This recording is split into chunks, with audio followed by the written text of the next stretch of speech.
नमस्कार। आज के हिंदी शिक्षण में मैं रुचिता विद्यालय शिक्षा उत्तराखंड आपका स्वागत करती हूँ।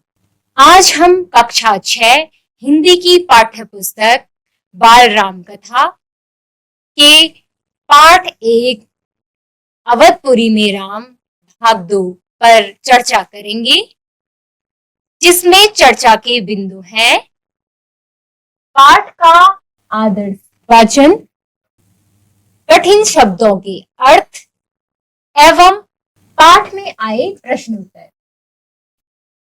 राजकुमार कुछ और बड़े हुए, विवाह योग्य। अब राजकुमार क्या हुए? बड़े हुए, किस योग्य? विवाह योग्य। नगर में इसकी चर्चा होने लगी। नगर में क्या होने लगी? चर्चा होने लगी। महाराज दशरथ भी ऐसा ही चाहते थे। कैसा चाहते थे? अपनी संतानों के लिए सुयोग्य वध में, अर्थात अपनी संतानों के लिए सुयोग्य, सुयोग्य का अर्थ है जो योग्य हो, ऐसी वधुएं चाहते थे। परिजनों में चर्चा पहले से ही हो रही थी। परिजन अर्थात रिश्तेदार। परिजनों में चर्चा किस बात की? उनके विवाह की चर्चा पहले से ही हो रही थी। बाद में पुरोहितों को भी इसमें शामिल कर लिया गया। पुरोहित अर्थात धार्मिक कर्म करने वाला, पुरोहितों को भी इसमें शामिल कर लिया गया। अयोध्या का राजमहल, एक दिन ऐसी ही चर्चा चल रही थी, गहन मंत्रणा। तभी एक द्वारपाल घबराया व अंदर आया। जैसे ही उनके विवाह की चर्चा चल रही थी, तभी क्या हुआ? द्वारपाल घबराया व अंदर आया। उसने सूचना दी कि महर्षि विश्वामित्र पधारे हैं। कौन पधारे हैं? महर्षि विश्वामित्र पधारे हैं। विश्वामित्र कभी स्वयं राजा थे। स्वयं अर्थात वह खुद पहले राजा थे, बहुत बड़े और बलशाली। और कैसे राजा?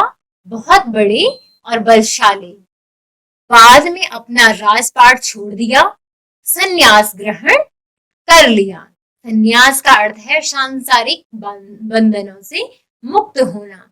कि उन्होंने पहले जो कभी बहुत बड़े और बलशाली राजा हुआ करते थे, उन्होंने एक समय में क्या कर दिया है?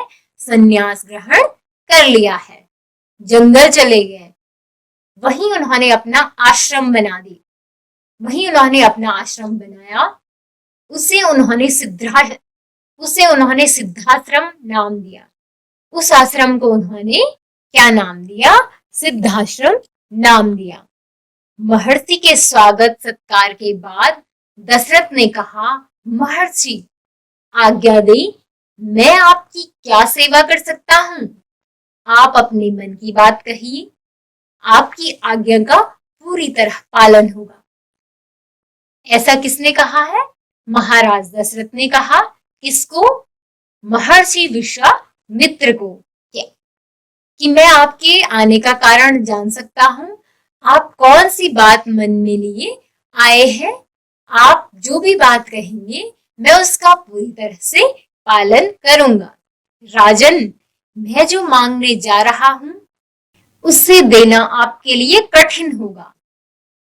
जो महर्षि विश्वामित्र मांगने जा रहे हैं, वो राजा दशरथ से कह रहे हैं कि वह देना, वह आपके लिए बहुत कठिन होगा। आप आज्ञा दीजिए। ऐसा किसने कहा? राजा दशरथ ने कहा कि आप आज्ञा दीजिए महर्षि, मैं उसे पूरा करने के लिए तत्पर हूं, बिल्कुल नहीं हिचकूंगा। ऐसा किसने कहा है? राजा दशरथ ने महर्षि विश्वामित्र के लिए कहा है कि आप कहिए और मैं उसे देने के लिए पीछे हटूंगा नहीं, मैं बिल्कुल हिचकूंगा नहीं। मैं सिद्धि के लिए एक यज्ञ कर रहा हूं। सिद्धि का अर्थ होता है सफलता। मैं सफलता के लिए एक यज्ञ कर रहा हूं। अनुष्ठान लगभग पूरा हो गया है। क्या हो गया है? अनुष्ठान। अनुष्ठान का अर्थ होता है धार्मिक संस्कार। कि जिस यज्ञ को मैं कर रहा हूं, जिस हवन को मैं कर रहा हूं, वो लगभग पूरा हो गया है। लेकिन दो राक्षस उसमें बाधा डाल रहे हैं। बाधा का अर्थ होता है विघ्न। लेकिन दो राक्षस उसमें विघ्न डाल रहे हैं। मैं जानता हूं कि उन राक्षसों को केवल एक ही व्यक्ति मार सकता है। ऐसा किसने कहा है? महर्षि विश्वामित्र ने कहा है कि मैं जानता हूं कि उन राक्षसों को केवल एक ही व्यक्ति मार सकता है। और वह कौन है? वह है राम। वह राम है। आप अपने ज्येष्ठ पुत्र को मुझे दे दें ताकि यज्ञ पूरा हो। विश्वामित्र ने कहा। दशरथ पर जैसे बिजली गिर पड़ी। वह अचकचा गए। उन्हें उम्मीद ही नहीं थी कि मुनिवर उनसे राम को मांग लेंगे। उनके ज्येष्ठ पुत्र, उनके सबसे प्रिय दशरथ चिंता में पड़ गए। विश्वामित्र दशरथ की दुविधा समझ रहे थे। उन्होंने कहा, मैं राम को केवल कुछ दिनों के लिए मांग रहा हूं। यज्ञ 10 दिन में संपन्न हो जाएगा। अब महर्षि विश्वामित्र ने किसको मांगा? राम को मांगा है। राम कौन थे? महाराज दशरथ के बड़े बेटे, जिससे कि राजा दशरथ बहुत प्रेम करते थे। उन्होंने उनको क्यों मांगा? क्योंकि महर्षि विश्वामित्र अपनी सफलता के लिए, अपनी सिद्धि के लिए यज्ञ कर रहे थे और उस यज्ञ में दो राक्षस बाधा डाल रहे थे, विघ्न डाल रहे थे। वह चाहते थे कि यह यज्ञ पूरा ही न हो। अब ऐसे में यह बात सुनकर महाराज दशरथ ने क्या किया? महाराज दशरथ दुखी हो गए इस बात से, महर्षि विश्वामित्र की बात सुन करके। पुत्र वियोग की आशंका से कांप उठे। वियोग का अर्थ होता है बिछड़ने का दुख। पुत्र, कौन पुत्र? ज्येष्ठ पुत्र के बिछड़ने के दुख से सुन करके ही वो क्या हो गए? कांप उठे। दरबार में सन्नाटा छा गया। दशरथ की दशा देखकर मंत्री चिंतित थे और चुप थे। महर्षि वशिष्ठ शांत थे। इतने में दशरथ कांप कर बेहोश हो गए। होश आया तो डर ने उन्हें फिर जकड़ लिया। मूर्छित होकर दोबारा गिर पड़े। संज्ञा शून्य पड़े रहे। महर्षि विश्वामित्र का क्रोध बढ़ता जा रहा था। अब क्या हुआ?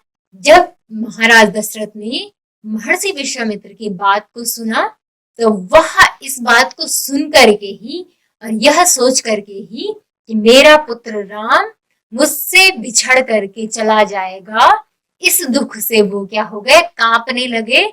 और वह क्या हो गए? कांप करके, चिंता करके बेहोश हो गए। और डर ने उनको इस तरह जकड़ दिया कि वह एक बार उठ करके पुनः क्या हो गए? गिर पड़े और बेहोश हो गए।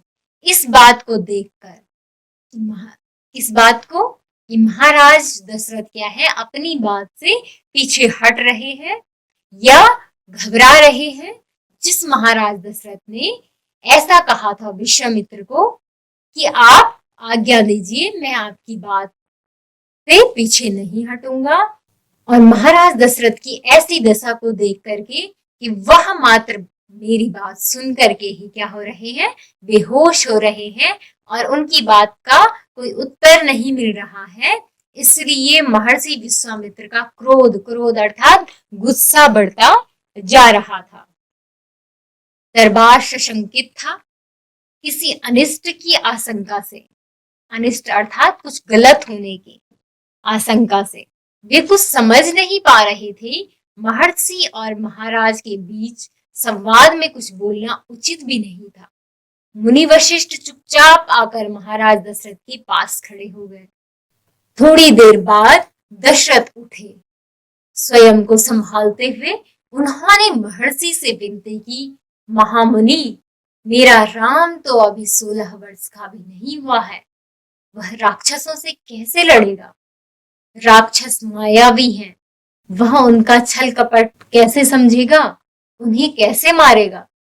इससे अच्छा तो यही होगा कि आप मेरी सेना ले जाएं। मैं स्वयं आपके साथ चलूं, राक्षसों से युद्ध करूं।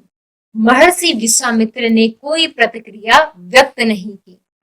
अब जब दशरथ उठे तो उन्होंने खुद को संभालते हुए महर्षि विश्वामित्र से विनती करी कि क्या करी कि अभी उनका ज्येष्ठ पुत्र यानी कि बड़ा बेटा सिर्फ 16 साल का है, जिसको मारने के लिए यानी कि जिन राक्षसों को मारने के लिए वह क्या कर रहे थे, राम को ले जाने के लिए आए थे।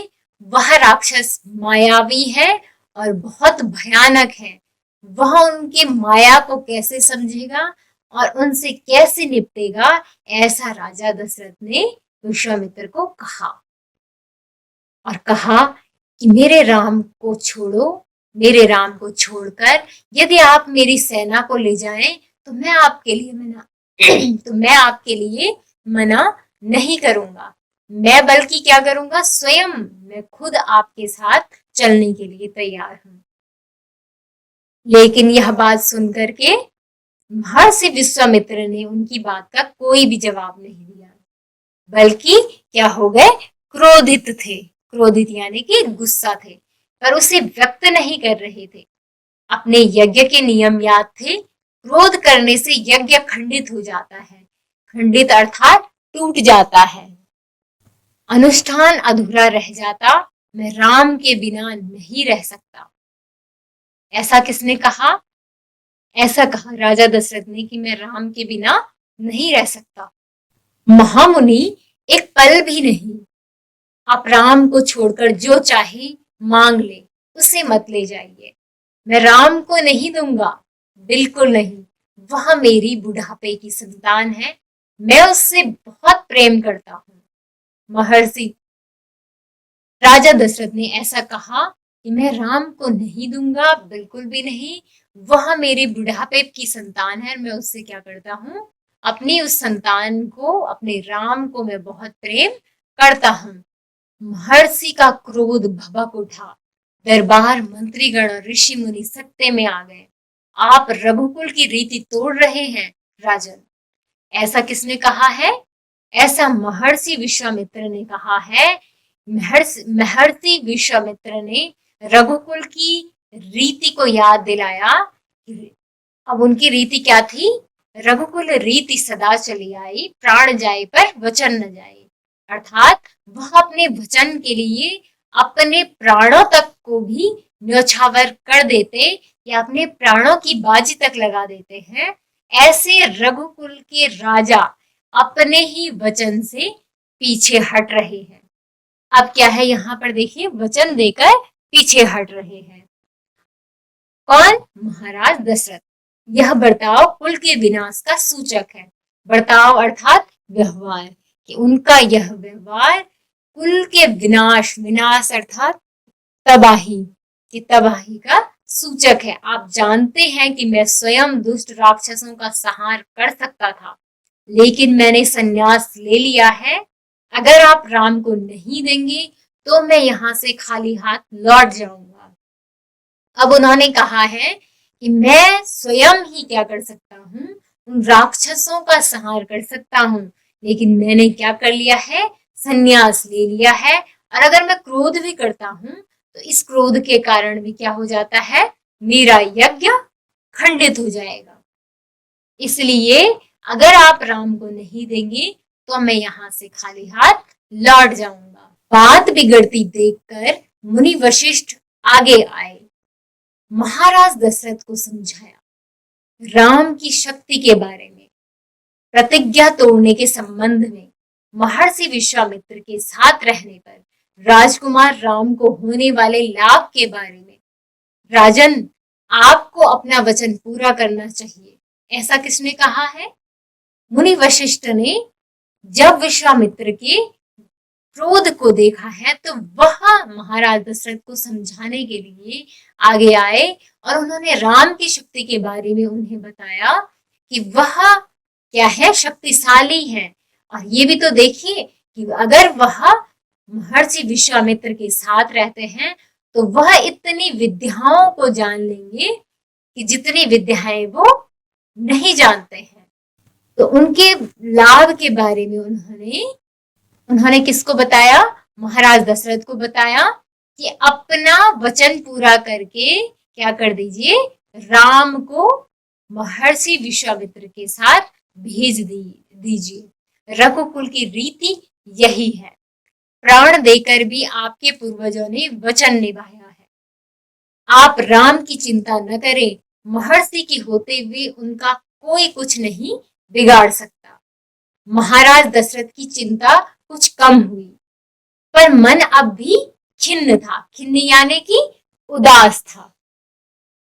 पुत्र विछोह का दुख सभी तर्कों पर भारी पड़ रहा था। गुरु वशिष्ठ ने कहा, महाराज महर्षि विश्वामित्र सिद्ध पुरुष हैं।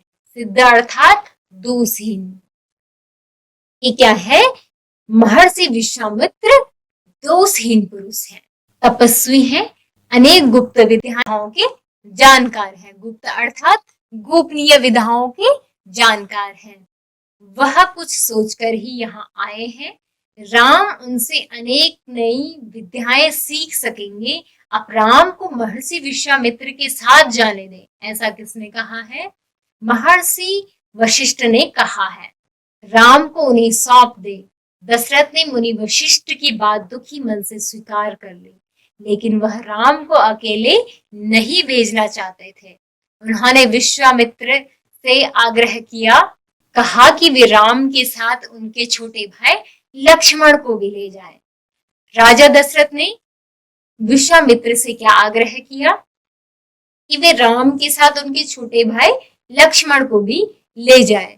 महर्षि विश्वामित्र ने महाराज दशरथ का यह आग्रह स्वीकार कर लिया। आग्रह यानी कि अनुरोध। उन्होंने उनका यह अनुरोध स्वीकार कर लिया। राम और लक्ष्मण को तत्काल दरबार में बुलाया गया। महाराज दशरथ ने उन्हें अपने निर्णय की सूचना दी। दोनों भाइयों ने उसे सहर्ष स्वीकार कर लिया, सिर झुकाकर। आदर सहित इसकी सूचना माता कौशल्या को दी गई। बताया गया कि राम और लक्ष्मण वन जा रहे हैं महर्षि विश्वामित्र के साथ। नितांत गंभीर माहौल में स्वस्ति वचन हुआ। स्वस्ति वचन का अर्थ है शुभ और शांति के लिए प्रयोग होने वाले मंत्र।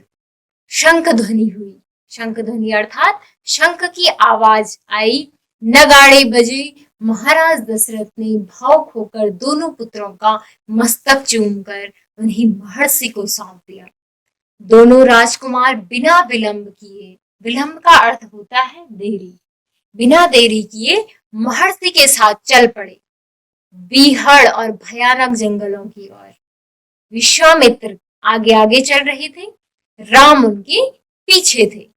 लक्ष्मण राम से 2 कदम पीछे, अपने धनुष संभाले हुए, पीठ पर तुणीर बाण, कमर में तलवारें लटकाए। पीठ पर तुणीर बाण और कमर में क्या लटकाए हुए? तलवारों को लटकाए हुए। अब वो कहाँ जा रहे थे? जंगल की ओर जा रहे थे। क्यों जा रहे थे? वह महर्षि विश्वामित्र के साथ उनके यज्ञ को पूरा करने के लिए जा रहे थे। पूरा करने के लिए क्यों? क्योंकि 2 राक्षस जो हैं उनके यज्ञ में खलल डाल रहे थे। उस खलल को दूर करने के लिए, उन राक्षसों का वध करने के लिए महर्षि विश्वामित्र को राजा दशरथ ने अपने साथ ले जाने के लिए कहा। महाराज दशरथ ने इस वचन को अपने भारी मन से स्वीकार करके अपने ज्येष्ठ पुत्र यानी कि अपने बड़े पुत्र राम को महर्षि विश्वामित्र को सौंप दिया कि वह अपना वचन निभा करके, अपने वचन का पालन करके राम को वन की ओर ले जाए, ताकि वह महर्षि विश्वामित्र से अनेक विद्याएं और अनेक विधाएं सीख करके क्या करे?